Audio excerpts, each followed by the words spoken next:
Okay, welcome back. Now let's look at the next example on collision. They're telling you that a body of mass 2 kilograms, the mass is 2 kilograms, is moving with a velocity of 5 meters per second, collides with another body object of mass 3 kilograms.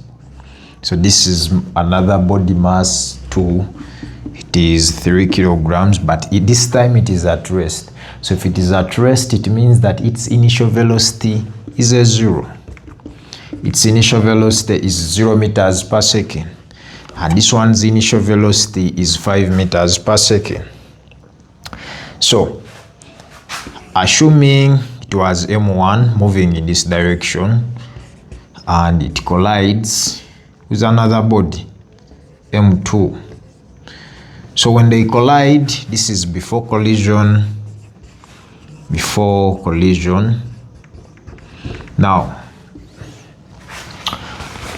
after collision, we are going to assume that this is an inelastic collision, because they are telling you that the velocity of the two bodies, if they stick together. Now, if they stick together, it means they are going to move with a common velocity.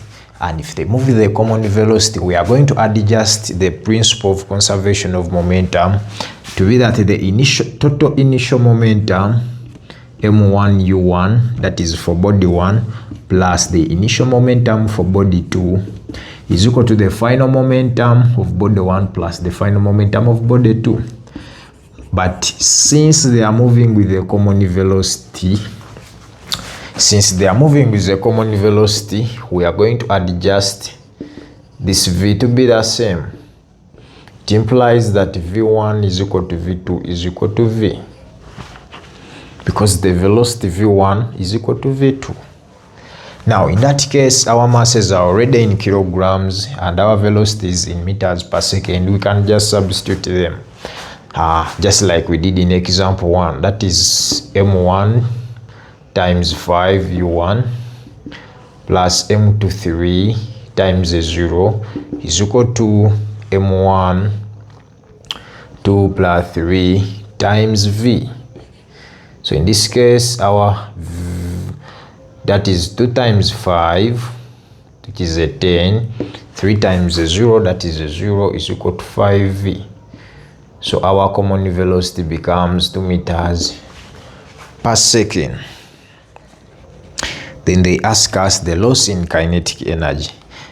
Now, for the loss in kinetic energy, if two bodies collide inelastically, there is loss of kinetic energy. So we are going to get the total initial kinetic energy.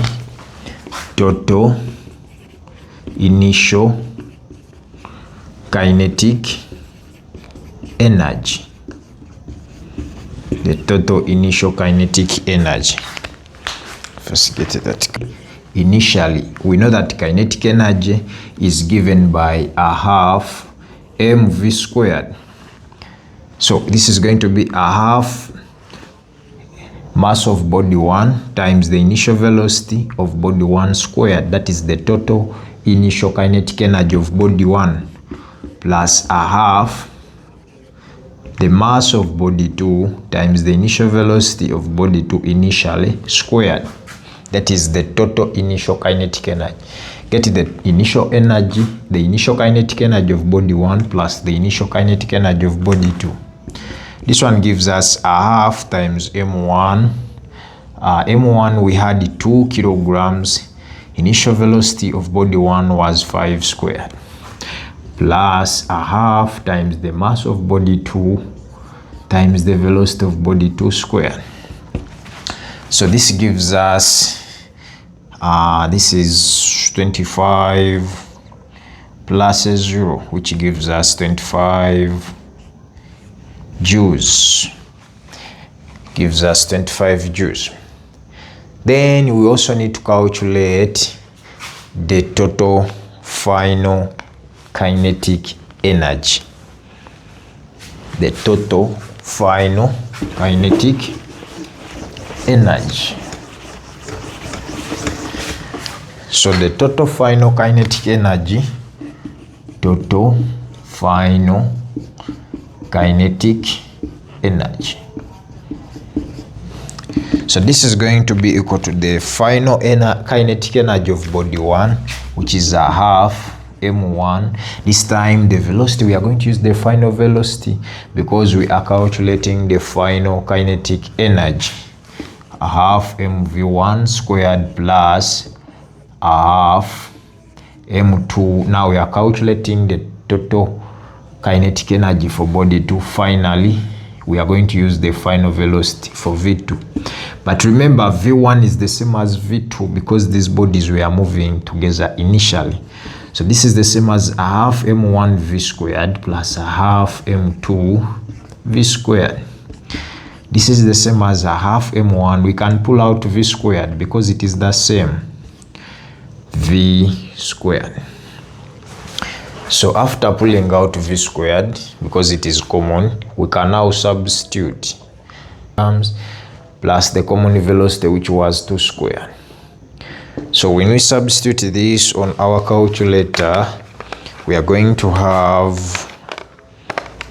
a half times 5 times 4 squared, which gives us